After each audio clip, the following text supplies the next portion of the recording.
जर तुम्ही आर्थिक समस्येने त्रस्त असाल, कर्जबाजारीपणा झालेला आहे, घरामध्ये पैसा येतो पण तो फार काळ टिकत नाही, त्यासाठी घराच्या मुख्य प्रवेशद्वारासमोर लक्ष्मी कलश ठेवावा.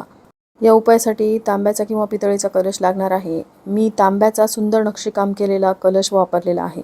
हा कलश वापरायला सोपा आणि घाईगडबडीमध्ये कोणत्याही पूजेमध्ये अगदी सहज वापरता येणारा कलश मी घेतलेला आहे. हा कलश मागवण्यासाठी स्क्रीनवरती दिलेल्या नंबरवरती तुम्ही कॉन्टॅक्ट करू शकता. तर आता कलश आपल्याला पाण्याने भरायचा आहे. पाण्यामध्ये आपल्याला सगळ्यात आधी 1 रुपयाचं नाणं, सुपारी, हळदी कुंकू, अक्षदा आणि 1 कवडी आणि 1 गोमती चक्र टाकायचं आहे. आणि यासोबतच भीमसेनी कापूर देखील आपल्याला कुस्करून टाकायचा आहे. आणि हा कलश आपल्याला फुलांनी सजवायचा आहे. आपल्या घराकडे सुख समृद्धी आकर्षित व्हावी यासाठी घराच्या मुख्य प्रवेशद्वाराबाहेर रोज असा पाण्याने भरलेला कलश तुम्ही ठेवू शकता.